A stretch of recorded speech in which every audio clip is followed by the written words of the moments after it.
तो dear students, आज हम आपको एक्सरसाइज 1.2 वास्तविक संख्याएं जो आपका चैप्टर है वास्तविक संख्याएं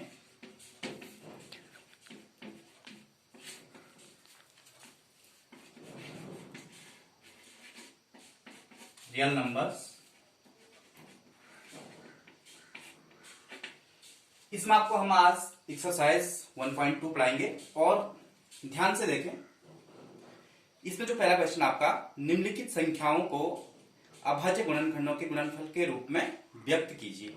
ठीक है, तो अभाज्य गुणनखंड आप पहले से भी सीख चुके हैं कि अभाज्य गुणनखंड क्या होते हैं। और माना कोई संख्या जैसे दे रखा है, यहाँ पे 140 दे रखा है, तो इसका अभाज्य गुणनखंड कैसे होगा और ये अभाज्य गुणनखंडों के गुणनफल के रूप में हमने व्यक्त करनी है। तो देख लीजिए, 140 है तो अभाज्य गुणनखंड करेंगे इस प्रकार से। देखो यहां पे ध्यान दें कि सबसे छोटी अभाज्य संख्या कौन सी है। सबसे छोटी अभाज्य संख्या जो है वो 2 है। एक ना तो भाज्य होती है ना ही अभाज्य कहलाती है।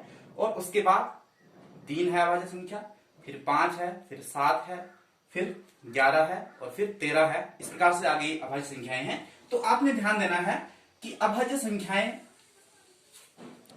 जो सबसे पहले छोटी संख्या उससे हमने भाग देना है इसमें। तो देख लीजिए, 2 से जा रहा है, 2 7 14 और ये 0 हो जाएगा। ठीक है ना, 0 2 3 6, 1 बच रहा है यहाँ पे और ये हो जाएगा 2 पंजे 10 हो जाएगा। ठीक है, इस प्रकार से देखो यहाँ पे अब 2 से तो नहीं जाएगा, इकाई का अंक 5 है इसका, और 3 से, 5 और 3 8, 5 से भी नहीं जा रहा है, 3 से भी नहीं जा रहा है, तो 5 से देंगे हम, 5 7 35 और ये हो जाएगा 7 एकम 7। ठीक है, तो इसको हम ऐसे लिखेंगे, 140 बराबर ये हो जाएगा 2 इंटू 2 इंटू 5 इंटू 7, या हम ऐसे लिख सकते हैं, दो बार है यहाँ पे, तो 2 की घात 2 इंटू 5 इंटू 7। तो ये आपका क्वेश्चन हल हो गया है। तो 140 के जो अभाज्य गुणनखंड है ये देख लीजिए, 140, 7 पंजे 35, 35 दूना 70, 70 दूना 140। ठीक है, दो बार है तो 2 की घात 2, 2 की पावर 2 और 5 इंटू 7 आप यहाँ पे देख सकते हैं। तो ये इस प्रकार से आपने करना है। ठीक है, ध्यान से देख लीजिए। इसके बाद ये तो आप समझ गए होंगे। ठीक है, इसको हम मिटाते हैं। तो आप देख रहे होंगे जो दूसरा सवाल आपके पास वो है 156 है और उसके अभाज्य गुणनखंड आप खुद कर सकते हैं। तो जो अगला है इसके बाद तीसरा वाला देख लीजिए, 3825 है। ठीक है, तो इसमें देख लीजिए जो हम अभाज्य गुणनखंड करेंगे इसका, तो यहां पे देख लीजिए 3825 है। देख लीजिए, इसमें देखो भाग किससे जाएगा। सबसे पहले 2 से तो नहीं जाएगा क्योंकि इकाई का अंक 5 है, और 3 से देखते हैं, 5 तो 7, 8 7 15, 3 18 हो रहा है, तो 3 से भाग जाएगा। यहाँ पे देख लीजिए, 3 एकम 3, 3 दूना 6, यहाँ पे 2 बच रहा है, तो ये हो जाएगा 3 7 21 और ये हो जाएगा 3 पंजे 15। 3 7 21 और 22 हो गया, 3 पंजे 15, यहां से ये हो गया। ठीक है, इसके बाद देख लीजिए आप, 5 7 5 12 13 14 1 15, 3 से जा रहा है, ये हो जाएगा 3 चौको 12। ठीक है, 3 दूना 6 और 1 7, 3 पंजे 15 हो गया।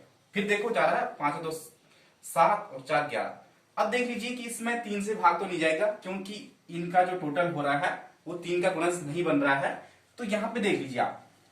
ठीक है, 5 से जाएगा, 5 से उस संख्या में भाग जाता है जिसका इकाई का अंक 0 हो या 5 हो।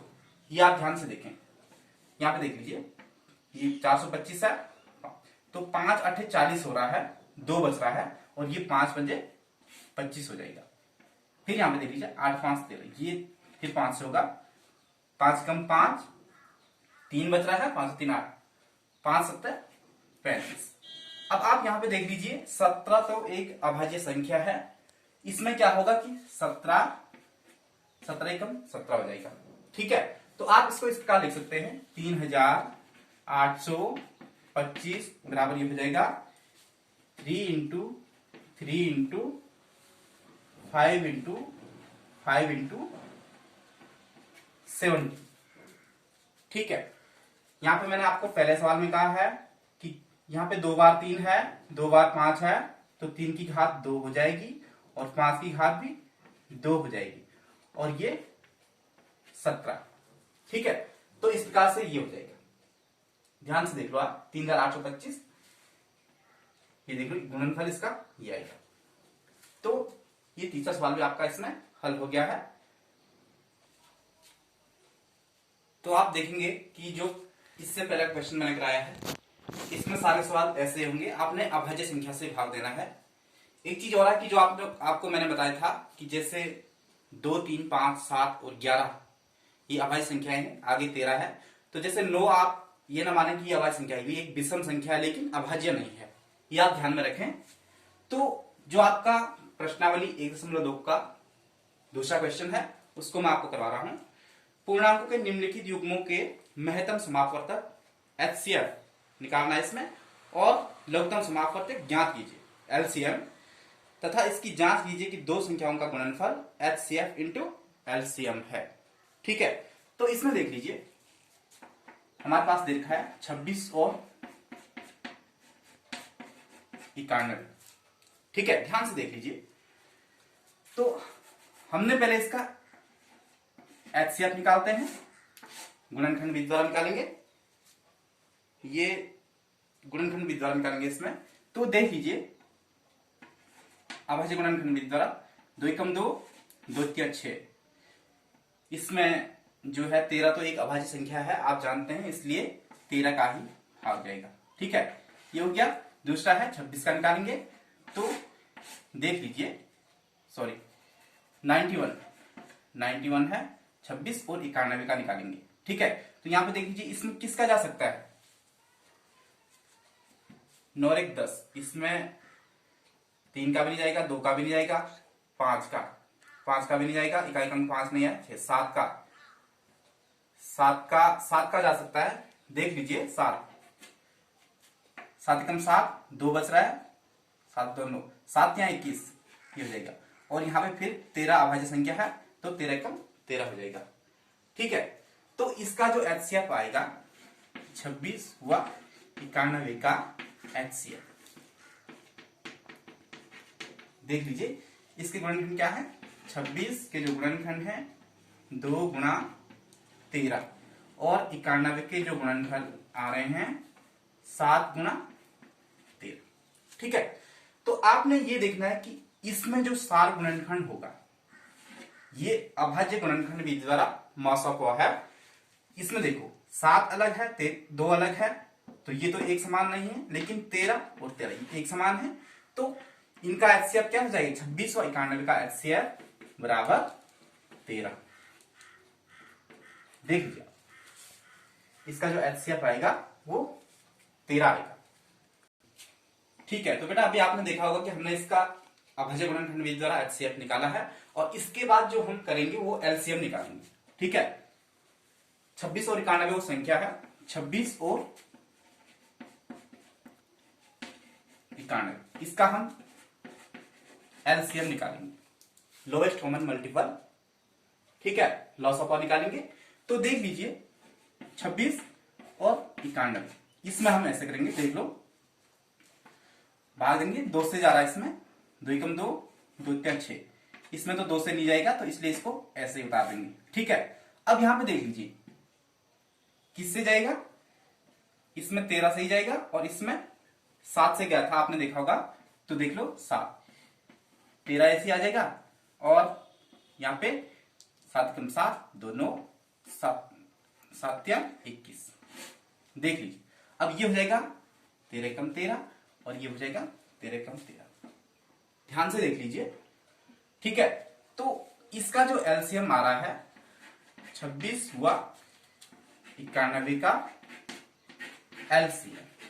ठीक है, तो इसमें कर देंगे हम 2 इंटू 7 इंटू 13, 2 गुणा 7 गुणा 13। ठीक है, तो देख लीजिए 13 91, 91 दुना कितना होता है, ये होता है 182।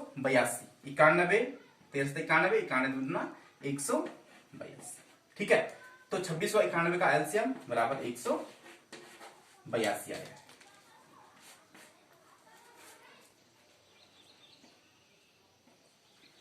तो हमने जो दोनों संख्याओं का एचसीएफ निकाला है वो था,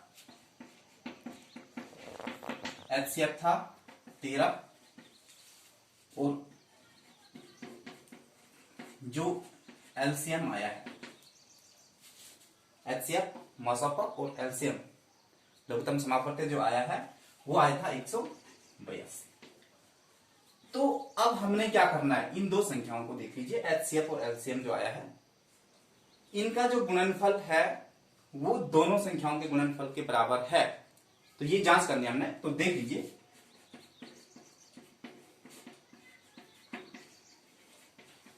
दोनों संख्याओं का गुणनफल,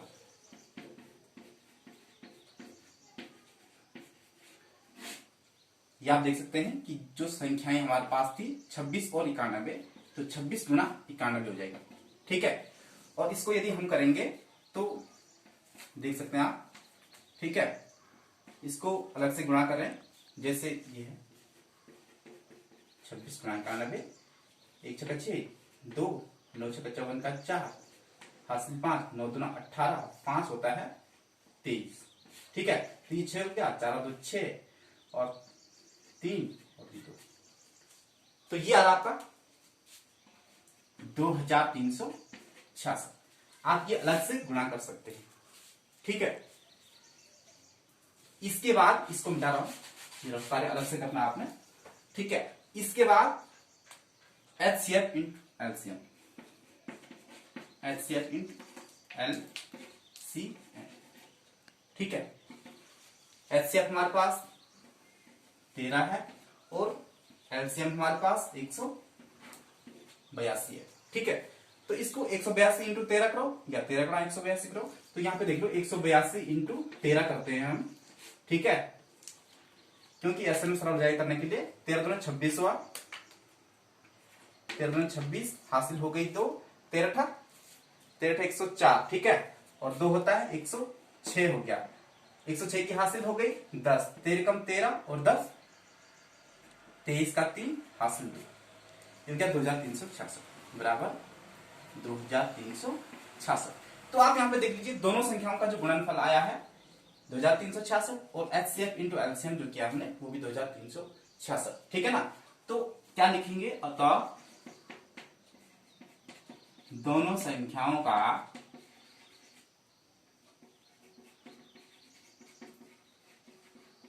गुणनफल व एचसीएफ इंटू एलसीएम, इन दोनों का गुणनफल एचसीएफ इंटू एलसीएम क्या है, दोनों बराबर हैं। तो आप समझ जाइए कि जो हमने इसका गुणा किया वो भी बराबर आया और इसका गुणा करके एचसीएफ इंटू एलसीएम बराबर आया। तो ये जांच कर दी है कि दोनों क्या है, बराबर है। तो ये आपका सवाल इस प्रकार से हल हो गया है और इसके बाद ऐसे ही आपने आगे वाले सवाल करने हैं। तो देख लीजिए।